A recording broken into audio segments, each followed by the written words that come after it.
Hello everyone, I'm Penrose776. Guess what? We hit our 776 sub goal. I've got a little reveal for you maybe this weekend. But before that, check this team out. We've got Citrinne. Notice anything funny going on here? I do. Special cooldown charge. We also have Gulveig. Ground Orders is giving us our source of, well, orders. And we've got Brave Robin. Why? Because I thought he'd be fun. What is not on this team is a very good question. I'll tell you what's not on this team. We don't have Katria. We don't have Cordelia. We are running without any of that nonsense because, well, I wanted to see if I could, really. Anywhere up here against Miller, plus 10. Goro, plus 10. Ninja Camilla, plus 10. Peony, plus 7. Arcane Grima, plus 10. And wait a second. Is that Arcane Grima? I can never freaking tell. That might be a different Grima. It's one of them Robins, anyway. There are too many of those things. Yeah, I wanted to see if I could make a team that didn't rely on Brave buffs. First things first, Citrinne here running into Ninja Camilla. Normally, that Glacies would kill most things. Ninja Camilla is red and is a unit who actually stacks res, so she does more or less barely survive. We'll see how far that gets her, though. Gulveig next. Gulveig, again, normally a unit who tanks most things, is going to have a little bit of a problem, though, because Camilla is a Brave Vantage unit. Next up, Duo Ma. I swear, if our entire first match of showing off the fancy new team is us just getting walled straight out by Ninja Camilla on 3 hit points, I am going to have words.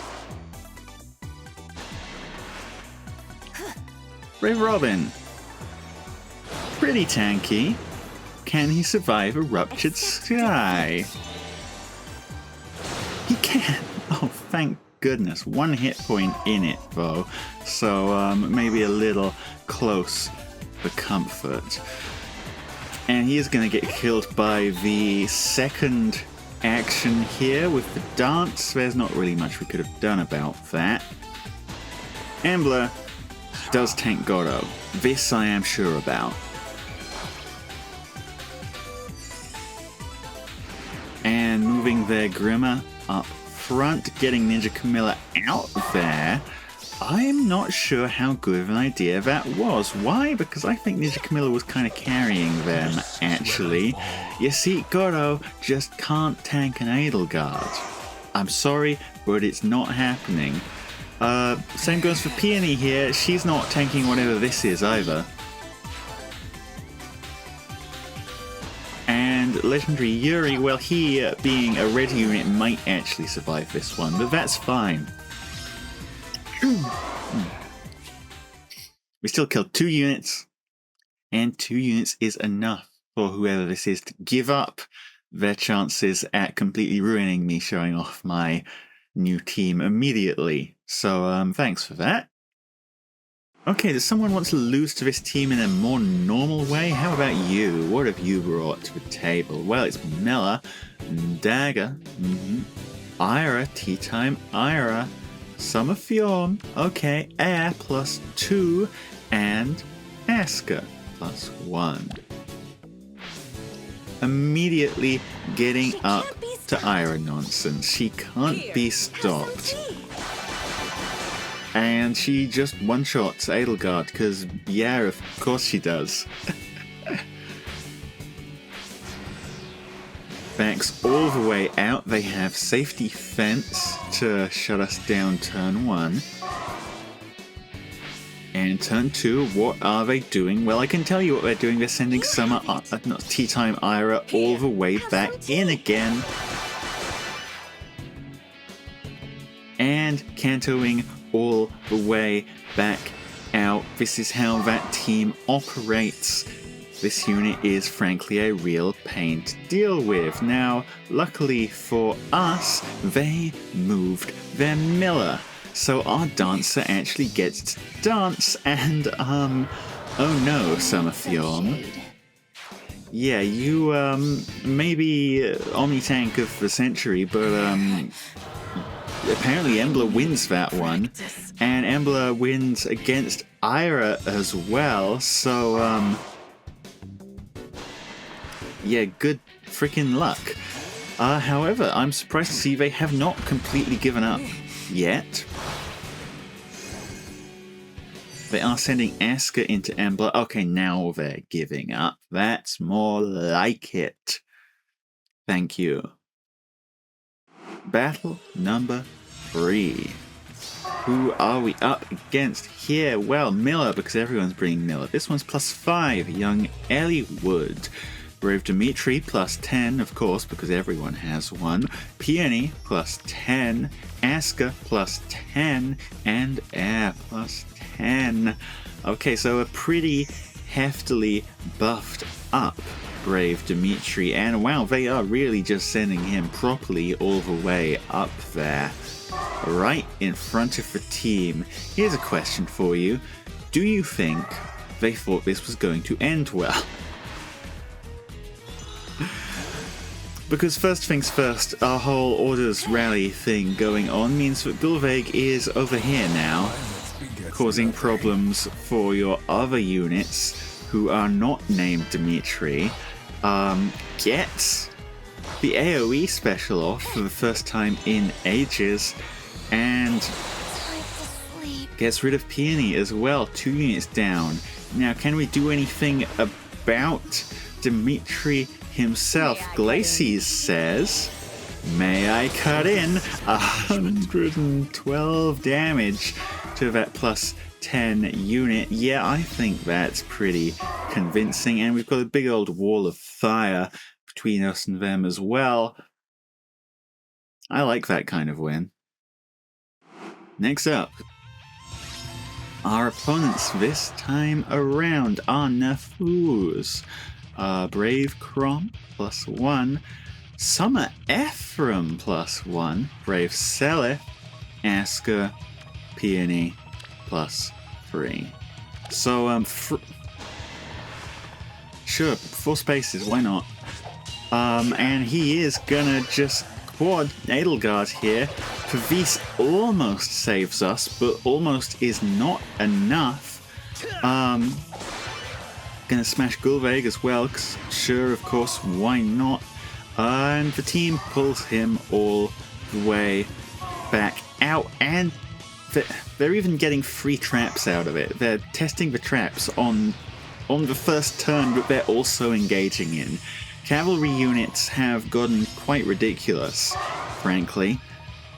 Turn 2, now that they know these traps up here are fake, they are going in even more. Because they can. And frankly, given our front line is gone, I don't see anyone else really standing up to this. Embla gets one-shotted because Crom is faster than her.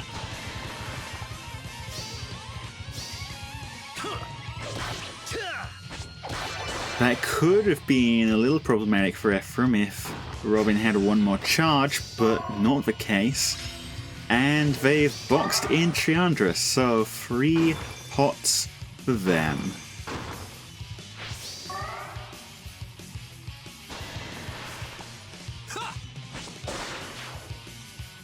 Yeah, player phase is getting to be a bit of a problem at the moment, honestly, given just how many different crazy cavs there are. I'm gonna need to figure out a better near saver. Because, I mean, when even Brave Corrin isn't cutting it, or Brave Edelgard for that matter, she isn't cutting it here, but Brave Corrin hasn't been cutting it either in the other seasons. I'm sure there is a solution, I just don't know what it is yet. We'll figure that one out eventually. Next up, we're facing here Miller +4, Nafus +1, Brave Corrin +1, Asker +1, Yuri +1, that's Legendary Yuri, and Legendary Hinoka +1. This person understands the value of the first merge, I suppose. But this is just classic save ball behavior right here. Not even really save ball, because it is more like they're relying on Corrin to omni-tank. Let's have them learn a secret about Corrin omni-tanking. It doesn't necessarily do so well against Gulveig. I mean, the damage reduction is real. She's not particularly dead yet. But neither is Gulveig, and Gulveig just got an extra action and an AoE special. And no matter how much damage reduction you've got, yeah, you're not surviving this on 1 hit point. That gives Marth a chance to teleport down. It looks like Marth isn't doing much this time around, but Rally Spectrum is actually really good on Duo Marth because, okay, to be fair, it still did nothing. But it gives us an immediate Fire Emblem. Nonetheless, still going in. Is everything just going to outspeed Marth now? Sad.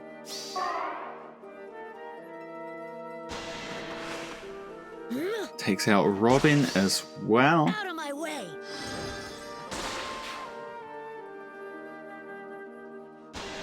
And Asuka apparently able to deal with Gulveig just fine.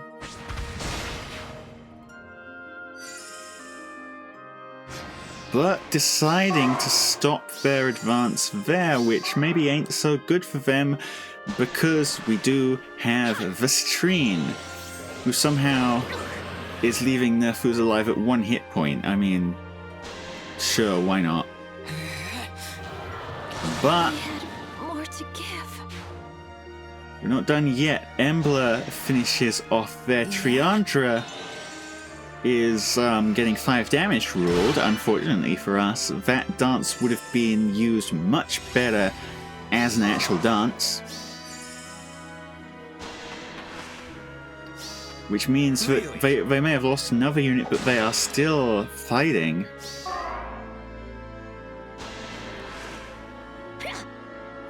Hinoka going to take out Embla here. Meaning we, with this, are going to be down to just Citrinne, I suspect.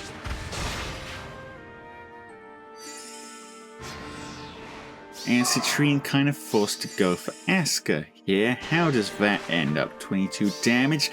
Big Glacies. May I cut in? She may. That's our 3rd kill. And 3, it would appear, is the magic number. Thank goodness. Because I don't think we were going to squeeze out a 4th one. Next up, we have Miller. Who would have guessed? Air plus 10, Peony plus 6, Asuka, Brave Erica plus 1, and Ascendant Joshua plus 1.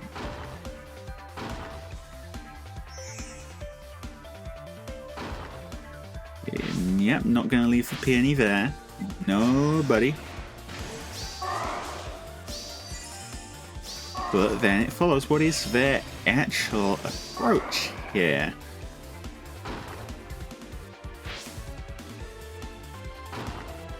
Looks like they want to open up that left side to get at Triandra. However, they don't seem to realize that getting at Triandra has consequences of its own.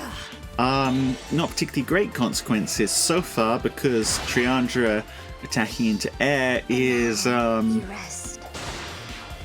not a win for Triandra. However, we have orders. And here's Gulveig. Rally Spectrum kicks in, and now we have AoE charged.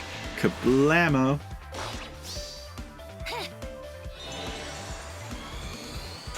And now we have another AoE charged. We can't actually use it, but Still, I'm pretty happy with how that ended out.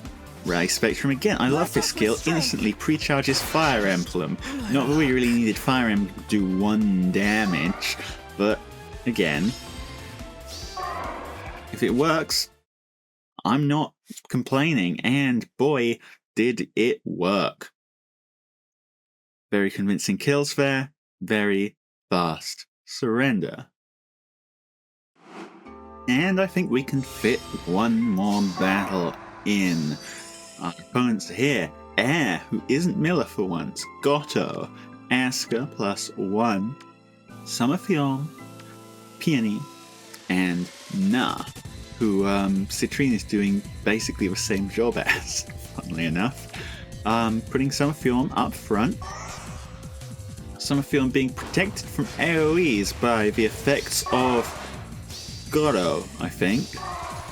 So we'll see if that saves her from her imminent demise. Well, Citrinne is choosing to go in first. Rally Spectrum, Glacies, I beg your pardon, Frostbite Mirror. 40 damage is not lethal, and she does get some pretty solid healing after that. Now Marth coming in for take 2, Rally Spectrum, Fire Emblem, Frostbite Mirror, but Frostbite Mirror alone is not gonna cut it, Fjorm, and so she has been removed from the Aether map and asked not to return.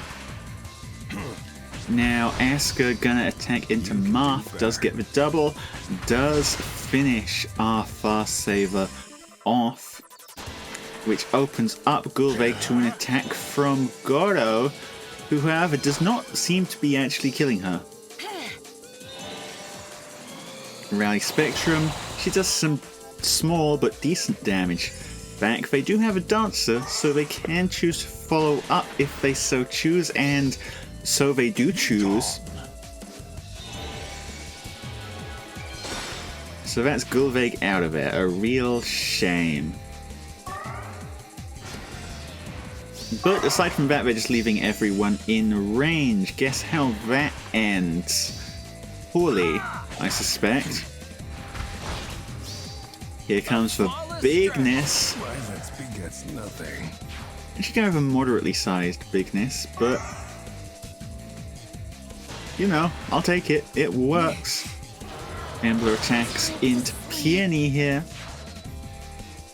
And can we get one more with Robin's teleportation? Perhaps we can. This is where I fall. Gotto falls as well. 3 turns passed and just Na and Air left. Air doing a flat 0 to Ambler, and that is cause to surrender. Well, team kind of worked, more or less. Honestly, Omni-tanking I don't think is the biggest threat anymore, especially not on Dark Season. The biggest threat is now Hidden Run nonsense and Galeforce nonsense, but Hidden Run nonsense is the biggest threat because people can actually do it easily, whereas Galeforce you've got to have like a medium amount of forward planning, you know, that sort of thing. But in any case, I gotta solve the near saver problem. I don't know how I'm gonna solve the near saver problem. We'll get there eventually.